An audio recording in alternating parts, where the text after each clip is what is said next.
ठरलं तर मग मालिकेच्या येणाऱ्या भागामध्ये एक जबरदस्त ट्विस्ट आपण आता पाहणार आहोत। अखेर आता अर्जुनने कोर्टात 2 व्हिडिओ सादर करत साक्षीच खरी खुनी असल्याचा खूप मोठा पुरावा कोर्टाला दिलेला असतो। तर आता अर्जुनने पुराव्यांचा पाऊस पाडल्यानंतर अखेर आता कोर्टाने मधुभाऊंना जामीन देण्याचा निर्णय घेतलेला असतो व तिथेच आता सायली अर्जुनवरती खूप खुश झालेली असते। अखेर आता अर्जुन, चैतन्य आणि रविराज तिघांनी आता एकत्र येत साक्षीला तिच्या गुन्ह्यांची शिक्षा दिलेली असते। तर आता रविराजांना अर्जुनचं खूप कौतुक वाटत असतं। तर चिडलेल्या चैतन्याने आता नाटक करत साक्षीचे सगळेच संबंध तोडलेले असतात व आता साक्षी एकटी पडलेली असते। तर आता कोर्टाने नक्की साक्षीला कोणती शिक्षा दिली आहे आणि आता मधुभाऊंना जामीन मिळाल्यानंतर सायलीने ठरवल्यानुसार सायली अर्जुनला प्रपोज करणार का, हे आपण या व्हिडिओमध्ये पाहणार आहोत। तर व्हिडिओ शेवटपर्यंत नक्की बघा। तर इकडे आता चैतन्याने स्वतः साक्षीला बेशुद्ध पाडून तिच्या मोबाईलमधल्या सगळे काही पुरावे आपल्या मोबाईलमध्ये घेतलेले असतात आणि ते अर्जुनपर्यंत पोहोचवलेले असतात। तर तेच पुरावे आता अर्जुनने कोर्टात सादर केलेले असतात। तर आता साक्षीने कशी एक बनावट व्हिडिओ बनवली आणि ती व्हिडिओ कोर्टासमोर अर्जुनने आणलेले असते की त्यामध्ये साक्षीने एक नाटक केलेलं असतं दारू पिण्याचं आणि त्यानंतर अर्जुनने आता दुसरी व्हिडिओ बनवलेली ती व्हिडिओ आता कोर्टात सादर केलेली असते की ज्यामध्ये साक्षीने आता तिथे शिवानीच्या परिस्थितीचा गैरफायदा घेतलेला असतो आणि साक्षीने मुद्दाम आता शिवानीच्या घरी जात तिला खूप सारे पैसे दिलेले असतात आणि शिवानीने आता आईची तब्येत खराब असल्यामुळे आईचा जीव वाचवण्यासाठी नाईलाजाने ते पैसे घेतलेले असतात। तर आता शिवानी सुद्धा कोर्टामध्ये अर्जुनच्या बाजूने साक्ष देते आणि मधुभाऊ निर्दोष असल्याचं सिद्ध करते। तर आता चैतन्याने अर्जुनची मदत करून आता अर्जुनने कोर्टात खूप मोठा बॉम्ब फोडलेला असतो व साक्षी आता पुरती अडकलेली असते। तर आता तिथे प्रिया, नागराज खूप घाबरून गेलेले असतात। प्रिया म्हणत असते की संपलं आता सगळं, आता ही साक्षी जेलमध्ये जाणार, मग आपलं काय होणार, पुढच्या हेअरिंगला हा अर्जुन नक्कीच मला या सगळ्या प्रकरणामध्ये गोवण्याचा प्रयत्न करेल आणि त्या किल्लेदाराला जर समजलं ना की या सगळ्यामध्ये मी सुद्धा सामील आहे तर तो सुद्धा मला वाचवणार नाही। आणि हे बघा, जर मी जेलमध्ये जात असेल किंवा जर या प्रकरणामध्ये मी अडकले ना तर मी सगळं तुमचं पितळ उघडं पाडेन की तुम्ही मला खोटी तन्वी बनवून आणलं होतं। तेव्हा आता नागराज म्हणतो गप्प बस जरा, इथे काय चाललं आहे आणि तू काय तर माझ्याशी भांडत बसणार आहेस का? आता हे कोर्ट आहे, तुला जे काही बोलायचं असेल ना ते घरी जाऊन बोल आणि आत्ता सध्या तरी साक्षीसोबत जे काही चाललं आहे ना ते बघ, त्यानंतर आपण दोघे अलर्ट राहूया आणि मी तुला अजिबात या प्रकरणामध्ये अडकू देणार नाही। तर इकडे आता 2 व्हिडिओ सादर केल्यानंतर अर्जुन कोर्टाला सांगायला लागतो की मिलॉर्ड, आतापर्यंत साक्षी शिकरे यांनी फक्त आणि फक्त खोटे पुरावे रचत कोर्टाची दिशाभूल केली आहे आणि मधुभाऊंसारख्या एका सज्जन माणसाला या सगळ्या खुनाच्या प्रकरणामध्ये अडकवण्याचा प्रयत्न केला आहे। खरं तर त्या 1.5 तासातून पार्टीमधून गायब होऊन साक्षी शिकरे या नक्कीच आश्रमात गेले असणार आहे आणि त्यामध्ये आता मधुभाऊ आणि त्यांच्यात झटापट झाली आणि मधुभाऊंनी दिलेल्या साक्षीनुसार विलासला गोळी मारणारी साक्षीच होती। हे मी कोर्टासमोर लवकरच प्रूफ करून दाखवेन, परंतु साक्षी शिकरे यांनी आतापर्यंत फक्त आणि फक्त पुरावे खोटे रचले आहेत आणि या प्रकरणातून बाहेर पडण्याचा प्रयत्न केला आहे। मग मला कोर्टाला ही विनंती करायची आहे की जर साक्षी शिकरे स्वतः म्हणतायत की त्या गिल्टी नाही आहेत, मग त्यांनी खोटे पुरावे रचण्याचा प्रयत्न का केला? त्यांनी या सगळ्या प्रकरणामध्ये मधुभाऊंना अडकवण्याचा प्रयत्न का केला? माझी कोर्टाला हीच विनंती आहे की साक्षी शिकरे यांची आता कसून चौकशी करावी आणि बनावट पुरावे, खोटे पुरावे रचून कोर्टाची दिशाभूल करणाऱ्या साक्षी शिकरेला जास्तीत जास्त सजा व्हावी अशीच कोर्टाला मी विनंती करतो। तर आता अर्जुनने कोर्टाला विनंती करून तो बसलेला असतो। तर आता कोर्टाचा काय निर्णय आहे हे सर्वच जण आता ऐकत असतात। तर साक्षी, प्रिया, नागराज यांचे धाबेदान आणलेले असतात, परंतु साक्षी विचार करत असते की हे पुरावे, या व्हिडिओ या तर माझ्या मोबाईलमध्ये होत्या, या व्हिडिओ अर्जुनपर्यंत कशा काय पोहोचल्या? का चैतन्य माझ्यासोबत असल्याचं फक्त एक नाटक करतोय? आणि प्रिया तर मला सांगितलं होतं की गोरेबाईंनी चैतन्याला अर्जुनच्या ऑफिसमध्ये बघितलं होतं। चैतन्याला नक्कीच माझ्या विरोधात पुरावे गोळा करून तो अर्जुनला तर देत नसेल ना, म्हणजे चैतन्याने माझ्यासोबत धोका केला आहे, माझ्याशी गोड बोलण्याचं फक्त एक नाटक केलं आणि मला गाफील ठेवून त्याने अर्जुनपर्यंत पुरावे पोहोचवले. तेव्हा आता साक्षीला चैतन्यवरती संशय आलेला असतो. तर तिथे आता कोर्टाचा निर्णय जाहीर होणार असतो. तेव्हा आता कुसुमताई सायलीला म्हणत असते की सायली, काय होणार आहे ग आता? आपले मधुभाऊ किती 1 वर्ष झालं की जेलमध्ये आहेत. इतके दिवस या सगळ्या प्रकरणामध्ये या साक्षीने त्यांना अडकवलं होतं, परंतु आता आपले मधुभाऊ सुटतील का ग? तेव्हा आता सायली म्हणते की कुसुमताई, देवावरती आणि अर्जुन सरांवरती विश्वास ठेव. अर्जुन सरांनी मधुभाऊंना सोडवण्यासाठी खरंच खूप प्रयत्न केले आहेत आणि त्यातून चैतन्य सरांनी सुद्धा त्यांची खूप मदत केली आहे. नक्कीच अर्जुन सर आपल्या मधुभाऊंना सोडवतील आणि देवसुद्धा आपल्यासोबत न्यायच करेल आता. तर आता अर्जुनने मधुभाऊ निर्दोष आहेत याचे खूप सारे पुरावे कोर्टाला दिलेले असतात आणि त्यातून जेलमध्ये मधुभाऊंचं वर्तन सुद्धा खूप छान असतं. मधुभाऊंबद्दल सगळे गोड आणि कौतुकानेच बोलत असतात आणि हे सुद्धा अर्जुनने प्रूफ केलेलं असतं. त्यामुळे अर्जुनने कोर्टाला तिथे विनंती केलेली असते की मधुभाऊंसारखा हा इतका सज्जन माणूस कधीच कोणाचा खून करू शकत नाही, त्यामुळे आत्ता तरी मधुभाऊंना जामीन दिला जावा.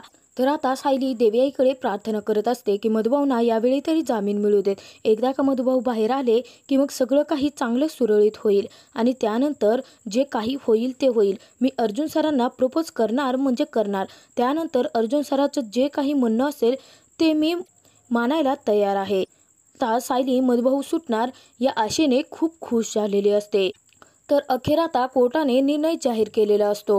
तर कोर्टाने तिथे सांगितलेलं असतं की आम्ही मधुभाऊंना जामीन द्यायला तयार आहोत, परंतु मधुभाऊंसोबत आमचे 1 किंवा 2 हवालदार त्यांच्यावरती पारख ठेवून असतील, कारण अजून तरी मधुभाऊंवरचा हा आरोप अर्जुन सुभेदार हे कोर्टामध्ये सिद्ध करू शकले नाहीत की मधुभाऊंच्या हातून तो खून झालेला नाही. आणि त्याचमुळे जरी आता मधुभाऊंना दिलेल्या कोर्टात पुराव्यानुसार जामीन दिला जात असला तरीसुद्धा आता मधुभाऊ हे पोलीस प्रोटेक्शनच्या खाली असतील आणि त्यानंतर मधुभाऊंवरती आमचे पोलीस नजर ठेवून असतील.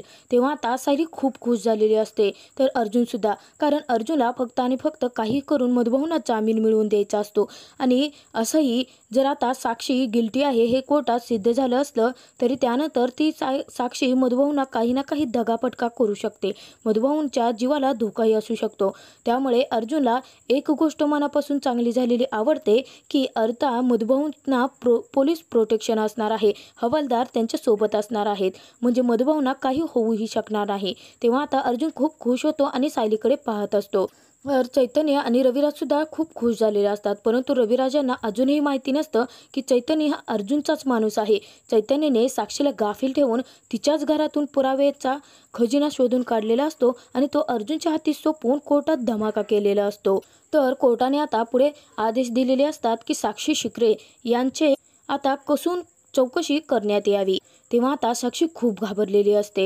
तर आता खोटे बनावट पुरावे तयार करून, बनावट व्हिडिओ तयार करून आता दुसऱ्यांना तिच्या गैरफायद्याचा म्हणजेच शिवानीच्या परिस्थितीचा गैरफायदा घेऊन तिला पैसे चारून साक्षीने बनावट पुरावे तयार केलेले असतात आणि खोटा साक्षीदार उभा करून कोर्टाची दिशाभूल केलेली असते. त्यासाठी सुद्धा आता साक्षीला जबरदस्त शिक्षा मिळणार असते. तर त्याचनंतर आता मधुभाऊ सुटले आहेत ही आनंदाची बातमी मिळतात सायली आता तिचा आनंद गगनात मावेनासा होतो. तर त्यानंतर सायली पटकन आता मधुभाऊंना घट्ट मिठी मारते. तर शेवटी आता तिथे कुसुमताई सुद्धा म्हणते की मधुभाऊ, अर्जुन सरांनी अखेर प्रयत्न आपले सफल ठरवलेच आणि तुम्हाला बाहेर काढलं. खरंच मधुभाऊ, या क्षणाची आम्ही खूप आतुरतेने वाट पाहत होतो. आता तुम्ही आला आहात ना, तर सगळं काही चांगलं होणार ना आहे असं सायली म्हणते. सायली मधुभाऊ सुटल्यामुळे खूप खुश झालेली असते. तर त्यानंतर संध्याकाळी आता सायली विचार तर इकडे आता चैतन्य साक्षीवरती रागावण्याचं नाटक करतो आणि म्हणतो की साक्षी, मी तुला कोर्टात जाण्याआधीच सांगितलं होतं की जर काही तुला खरं सांगायचं असेल किंवा जे तू आत्तापर्यंत माझ्यापासून लपवलं आहे ते आत्ताच सांग, कारण कोर्टात गेल्यानंतर मला कसलेही सरप्राईजेस नको आहेत.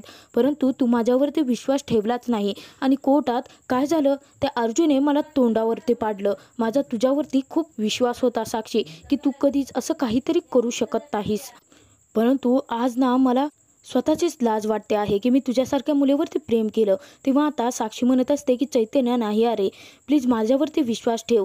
या व्हिडिओ हे फुटेज कुठून आलं आणि ते शिवानी कशी काय पालटली हे मला खरंच काहीच माहिती नाही आहे. तेव्हा आता चैतन्य म्हणतो की साक्षी, जर मी आता तुझ्यासोबत असलो ना तर मी अर्जुनला लहानपणापासून ओळखतो. अगं तो असं खोटे बनावट पुरावे तयार करून एखाद्या साक्षीदाराला अडकवण्याचा कधीच प्रयत्न करणार नाही, कारण तो सच्चा वकील आहे, तो हाडाचा वकील आहे. आणि चैतन्य रागानेच निघून जातो. तर इकडे आता सायली अर्जुनला विचारत असते की अर्जुन सर, मला एक कळत नाही आहे, तुम्ही आणि चैतन्य सर असं का नाटक करत होतात?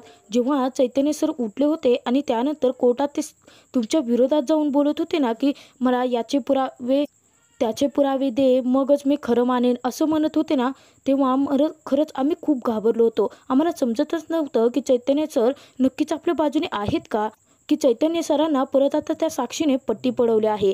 तेव्हा आता अर्जुन हसतो आणि सायलीला म्हणतो की मिसेस सायली, रिलॅक्स, एवढा आता हायपर होऊ नका. मधुभाऊ सुटले आहेत ना, आणि एक दिवस असाही येईल की मी लवकरच त्यांची खुनाच्या आरोपातून मुक्तता करेन.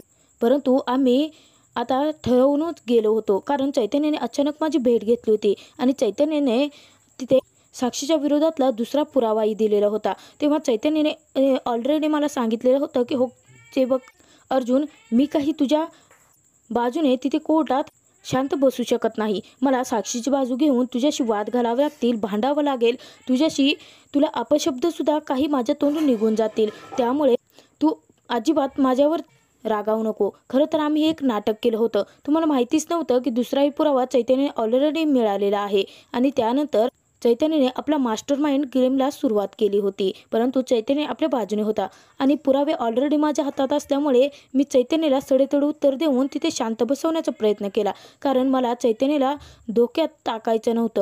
जर साक्षीला जराही संशय आला असताना तर साक्षी नक्कीच आता चैतन्याच्या जीवावर उठली असती.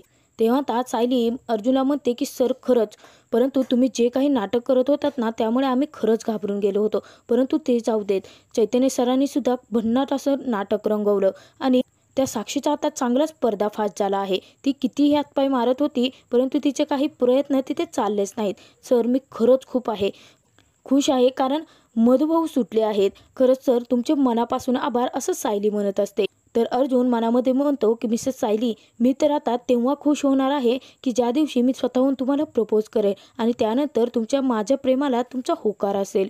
तर आता मधुभाऊ सुटल्यानंतर अर्जुन सायलीने एकमेकांना प्रपोज करायचं ठरवलेलं असतं. तर त्यानुसार ते एकमेकांना प्रपोज करणार का आणि एकमेकांचे सोबत आयुष्यभर राहणार का, हे आपण येणाऱ्या भागातच पाहणार आहोत.